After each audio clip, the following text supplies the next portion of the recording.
네, 성도 여러분 안녕하십니까?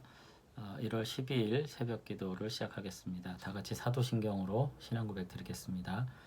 전능하사 천지를 만드신 하나님 아버지를 내가 믿사오며 그 외아들 우리 주 예수 그리스도를 믿사오니 이는 성령으로 잉태하사 동정녀 마리아에게 나시고 본디오 빌라도에게 고난을 받으사 십자가에 못 박혀 죽으시고 장사한 지 사흘 만에 죽은 자 가운데서 다시 살아나시며 하늘에 오르사 전능하신 하나님 우편에 앉아 계시다가 저리로서 산 자와 죽은 자를 심판하러 오시리라.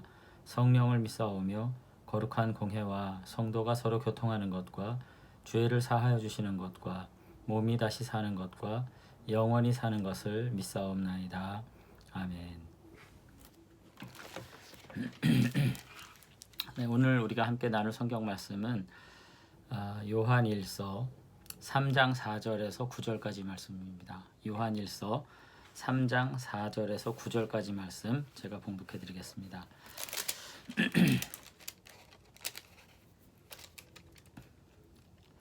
죄를 짓는 자마다 불법을 행하나니 죄는 불법이니라. 그가 우리 죄를 없애려고 나타내신 것을 너희가 아나니 그에게는 죄가 없느니라. 그 안에 거하는 자마다 범죄하지 아니하나니 범죄하는 자마다 그를 보지도 못하였고 그를 알지도 못하였느니라. 자녀들아 아무도 너희를 미혹하지 못하게 하라. 의를 행하는 자는 그의 의로우심과 같이 의롭고 죄를 짓는 자는 마귀에게 속하나니 마귀는 처음부터 범죄함이라. 하나님의 아들이 나타나신 것은 마귀의 일을 멸하려 하심이라. 하나님께로부터 난 자마다 죄를 짓지 아니하나니 이는 하나님의 씨가 그의 속에 거하며 그도 범죄하지 못하는 것은 하나님께로부터 났음이라. 이러므로 하나님의 자녀들과 마귀의 자녀들이 드러나나니 무릇 의를 행하지 아니하는 자나 또는 그 형제를 사랑하지 아니하는 자는 하나님께 속하지 아니하니라. 아멘. 제가 그냥 10절까지 읽었습니다. 오늘 3장 4절부터 이어지는 이제 새로운 본문에서는 전반부 단락에서 말했던 빛의 자녀 하나님과의 교제 속에서 살아가는 자들이 거해야 할 세 가지 신앙의 모습을 조금 더 구체적이고 또 실제적으로 권면하는 내용으로 되어 있습니다. 그러니까 요한일서가 뭐 행함과 진실함으로 사랑하자 뭐 이렇게만 말한 것 같지만 실제 그렇다기보다는 하나님과 또 구주 예수 그리스도와 함께 교제하는 삶, 이것이 경건인데 이 경건의 실질이 일어나기 위해서 우리가 삶의 자리에서 어떤 구체적인 관계 속에 있어야 되는가 하는 걸 얘기하고 있는 책이에요.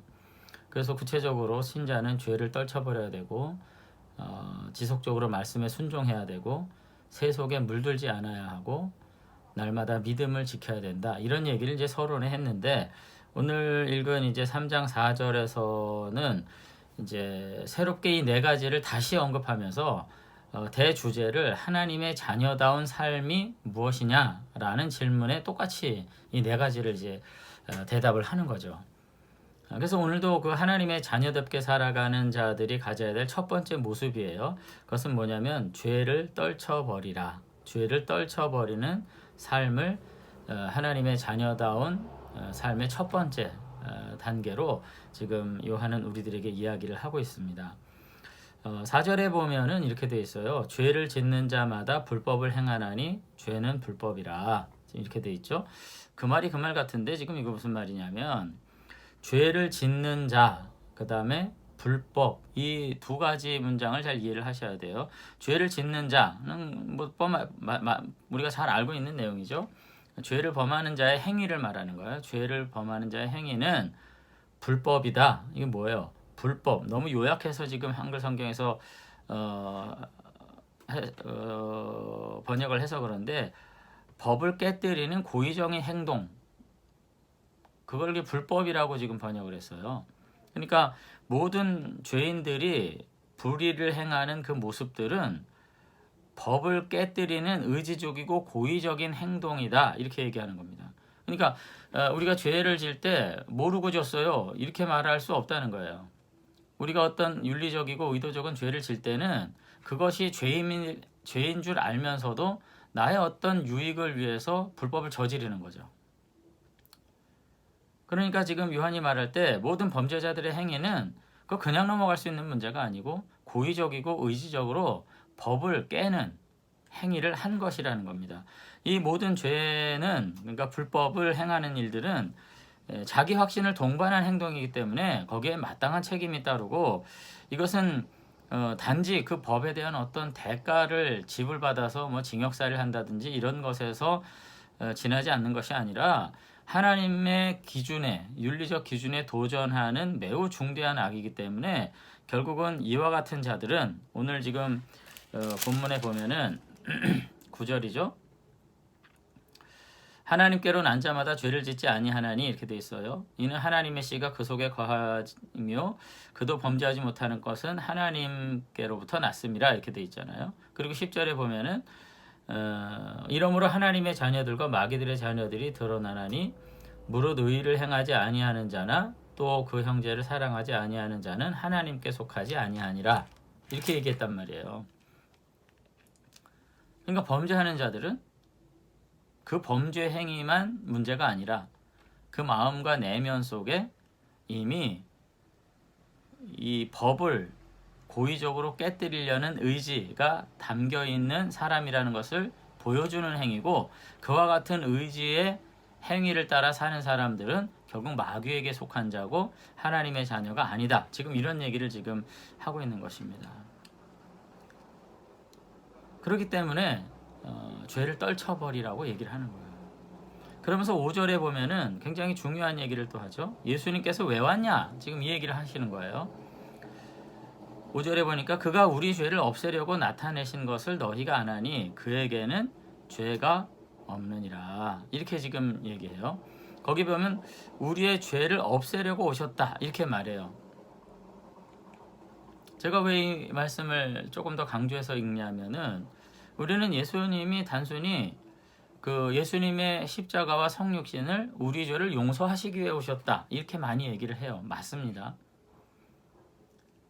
근데 요한복음에서도 분명히 그 십자가의 신학이 굉장히 뚜렷하게 드러나죠. 대속, 용서와 사죄 이런 거 말하지만은 오늘 본문에서는 단순히 용서를 말하기보다는 성육신의 목적이 죄를 없애기 위해서라고 말하는 거예요. 모든 악을 없애기 위해서, 범죄를 제하기 위해서 이렇게 왔다고 지금 이야기하는 겁니다. 그러니까 무작정 용서를 말하지 않아요. 죄를 범하는 태도는 그 안에 의지적인 죄에 대한 어떤 악을 범하고자 하는, 법을 파괴하고자 하는 욕망이 분명히 있은 것이고, 그와 같은 욕망이 지배를 받는 사람들은 마귀적이고 하나님에게 속한 자가 아니다, 이렇게 말하면서 예수님은 이와 같은 죄의 상태를 없애기 위해 오셨기 때문에 너희들도 마찬가지로 그 안에 거한다면, 자 6절에 보니까 그 안에 거하는 자마다 범죄하지 아니하나니 범죄하는 자마다 그를 보지도 못하였고 그를 알지도 못하느니라, 이렇게 말함으로써 주 예수 그리스도 안에 거하는 자들은 마찬가지로 죄가 없어야 된다, 이렇게 얘기를 이제 하고 있습니다. 근데 오늘 여기서 이제 6절에 대한 이해에 이제 많이 논란이 있어요. 여기 보면은 그 안에 거하는 자마다 범죄하지 아니하나니, 이렇게 얘기했거든요. 죄를 짓지 않는다, 이렇게 말했습니다. 이게 도대체 무슨 뜻이냐? 뭐 여러 가지 의견과 그 해설이 아주 구구절절해요. 그래서 여기서 말하는 것은 아무리 예수 믿는다고 어떻게 죄를 범하지 않을 수가 있냐? 이건 반복적으로 다시 재범하지 않는 거다. 뭐 의지적으로 자기가 죄를 짓지 않는 거다. 습관적으로 죄를 짓지 않는 거다. 뭐 이런 여러 가지 변론들을 많이 합니다만은 저는 이 6절에 대한 기능적인 이해를 거부하고요. 이것은 예수님께서 우리를 통해서 궁극적으로 성취하고자 하는 아주 궁극의 목적이 분명하다고 저는 믿습니다. 그러니까 이 말은 죄를 짓지 않는다, 범죄하지 아니하나니 라는 말은 마땅히 그렇게 되어야 하는 존재라고, 인간은, 예수님의 자녀들은, 하나님의 자녀들은 마땅히 그렇게 돼야 되는 존재라는 목표의식이 분명해야 된다는 겁니다. 우리가 굉장히 많이 무조건 용서, 운운해요. 용서, 회개 이런 거 운운합니다. 가만히 보면 그 안에 죄와 맞서 싸우고자 하는, 죄를 떨쳐버리려고 하는 의지는 이미 상실한 채 모든 죄를 당연히 여기면서 그냥 예수님의 십자가를 자꾸 불러대는 것 같은 그런 모습이 과연 경건인가 하는 것에 대해서 우리가 좀 생각을 해봐야 되는 거죠. 근데 초기 교회도 아마 그런 태도를 가지고 있었나 봐요. 그러니까 사도 요한은 분명하게 말합니다. 예수님은 죄를 없애려고 오신 것이고 당연히 그 예수님 안에 거하는 자마다 범죄하지 않는다. 범죄하는 자는 오히려 그를 보지도 못하고 알지도 못하는 존재이기 때문에 그렇다. 오늘 그렇게까지 이야기를 한다는 것입니다. 그런 점에서 오늘 첫 번째 저는 우리들이 용서의 은혜 가운데 사는 거 분명합니다. 그렇지만 그럼에도 불구하고 우리가 너무 쉽게 의지적으로 죄를 거절하고 떨쳐버리고 의롭게 살고자 하는 우리들의 노력은 굉장히 적게 하면서 습관적으로 용서와 회개를 은혜로 자꾸 말하는 거, 이거 우리가 조금 더 재고해야 되지 않을까, 그런 생각을 이제 하게 됩니다. 결국은 예수님께서 성육신하신 이유는 죄를 없애기 위해서 오신 것이고 이 예수님을 아는 자마다 죄를 짓지 아니한다. 이게 첫 번째 이야기고요. 그리고 이제 두 번째로는 7절입니다. 7절도 똑같은 말씀을 이제 하고 있는데 이렇게 돼 있죠. 자녀들아 아무도 너희를 미혹하지 못하게 하라. 의를 행하는 자는 그의 의로우심과 같이 의롭고 죄를 짓는 자는 마귀에게 속하나니 마귀는 처음부터 범죄함이라. 하나님의 아들이 나타나신 것은 마귀를 멸하라 하심이라. 4, 5, 6절을 다시 재반복한 거예요. 뭐라고 돼 있습니까? 미혹받지 말라는 거예요. 그리고 의를 행하는 자가 되라는 거예요. 왜? 주님의 의로우심이 분명하기 때문에 너희도 의로워야 된다. 그 때문에 의로움 가운데 살지 못하고 죄를 짓는 자는 오히려 마귀에게 속한 것을 드러내는 것이다. 오늘 이렇게 얘기를 하는 것이죠. 여기서도 우리가 의를 행하는 자 이렇게 말하죠. 예수님을 믿는 자, 십자가의 사죄를 믿는 자 이렇게 말하지 않고 의를 행하는 자는 의롭다. 이렇게 돼 있죠. 7절에. 이 부분도 우리가 다시 좀 살펴봐야 돼요. 왜 이렇게 얘기할까요? 이거는 내가 착한 일을 함으로써 자기 공로로 우리가 의로운 사람이 된다, 그런 뜻은 아닙니다. 아까도 말씀드린 것처럼 죄를 짓는 자는 불법을 행한다 이렇게 말했을 때 뭐라는 거예요? 그 죄를 짓는 행위를 통해서 그가 어떤 존재인지가 드러난다 이렇게 말한 거죠. 근데 오늘 7절도 마찬가지예요. 의를 행하는 자는 뭐가 드러나냐면 그가 의로운 자라는 것을 드러내는 역할을 한다는 거예요. 그러니까 의로운 자라는 존재적 특성이 어떻게 드러나냐? 말을 잘함으로써, 기도를 잘함으로써 이런 것이 아니라 삶에서 의의 열매가 드러남으로써 그가 의로운 존재라는 것이 드러난다는 거예요. 이거는 마땅히 그렇게 되어야 된다는 거예요. 이것이 하나님의 아들의 표준이라는 겁니다. 반대로 8절에 죄에 빠져있는 사람은 마귀에 속해 있다는 것을 증명하는 그러한 삶을 살아가는 것이다 라고 말하는 거예요. 그래서 결국은 다시 한번 반복되는 것이 뭐냐면은 요한은 이렇게 말합니다. 죄를 이겨내려는 노력이 없이 믿기만 하면 된다고 말하면서 죄가 뭐 그렇게 대단한 것이냐, 별거 아니다, 이와 같은 태도로 살아가는 것은 이건 이단적이라는 거예요. 근데 가만히 보면은 오늘 21세기 한국 교회가 복음을 이렇게 조금은 왜곡해 있어요. 죄 짓는 삶을 무한히 용납하면서 아니라고 말은 하지만 실제로 죄에 대해서 민감하지 않아요. 나의 이해관계 속에서 뭐가 어긋났을 때는 흥분하고 달려들지만 죄에 대해서 그렇게 민감하지 않습니다. 그리고서는 예수님의 용서와 십자가의 은혜를 갖다 붙여요, 그냥. 그러면서 죄를 용인합니다. 이것은 결코 복음적 태도가 아니에요. 여러분, 6절의 말씀을 성도의 삶의 최종적 목표로 우리가 받아들일 수 있게 되길 바랍니다. 그의 안에 거하는 자마다 범죄하지 아니한다. 이것이 예수 그리스도께서 십자가를 통해서 우리에게 이루시고자 하시는 가장 최종적 목표고 성도가 살아야 될 존재적 특성이라는 점을 분명히 해야 되는 거죠. 이렇게 두 번이나 강력하게 반복한 다음에 9절에 가서 결론적으로 권면을 합니다. 참된 하나님의 자녀는 아버지와 같이 죄를 짓지 않는다. 다시 한번 말하면서 오늘 중생을 통해서 성도에게 실현될 최종적 축복은 뭐냐?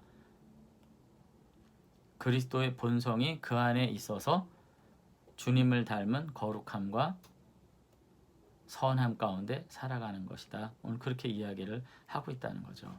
그래서 오늘 우리가 다시 한번 이와 같은 죄를 떨쳐버리고자 하는 의지적인 노력과 절대적인 선을 우리의 삶에 실현하려고 하는 구체적인 태도가 결여된 상태에서는 우리가 그 어떤 제의적인 수단, 뭐 성경 읽기, 찬송하기, 기도하기, 뭐 전도하기 그 무엇으로도 오늘 우리가 우리의 경건을 온전히 이룰 수 없다는 것을 우리가 다시 한번 깊이 생각하면서 날마다 내가 어디에 속한 사람인가, 내가 정말 주님께 속한 사람이라면 나의 삶이 어떻게 의로워야 되는가, 그리고 그와 같은 의가 최종적으로 어떤 모습까지 가야 되는가, 최종적인 거룩까지 가야 되는 것이 아닌가, 이런 점들을 다시 한번 깊이 생각할 수 있는 그런 저와 여러분들이 되시면 좋겠습니다.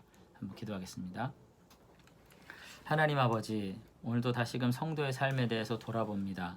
여전히 현실의 삶 속에서 분주한 가운데 그저 먹고 마시고 살아가는 것에 나의 삶의 목표를 두고 그것을 위해서 기도하고 그것으로서 경건 삼는 삶 살아가지 않았는지 우리 자신 돌아볼 수 있도록 은혜 주시기를 원합니다. 하나님, 날마다 아버지 하나님의 자녀로서 그리스도를 닮아 이 거룩을 쫓는 삶 살게 하시고 이 땅에서의 모든 죄악과 유혹 가운데에서 우리가 다시 한번 하나님의 자녀다운 삶으로 새롭게 태어나는 은혜 있도록 축복해 주시옵소서. 오늘 한날도 우리의 모든 필요를 아시는 주님께서 우리를 복되게 인도해 주실 줄로 믿사옵고 예수님 이름으로 기도드리옵나이다. 아멘. 주님 가르치신 기도로 마치겠습니다. 하늘에 계신 우리 아버지여, 이름이 거룩히 여김을 받으시오며 나라의 임하옵시며 뜻이 하늘에서 이루어진 것 같이 땅에서도 이루어지이다. 오늘날 우리에게 일용할 양식을 주옵시고 우리가 우리에게 죄 지은 자를 사하여 준 것 같이 우리의 죄를 사하여 주옵시고 우리를 시험에 들게 하지 마옵시고 다만 악에서 구하옵소서. 대개 나라와 권세와 영광이 아버지께 영원히 있사옵나이다. 아멘. 주 안에서 복된 하루 온전히 누리실 수 있게 되기를 주 이름으로 축원합니다. 감사합니다. 이제 마치겠습니다.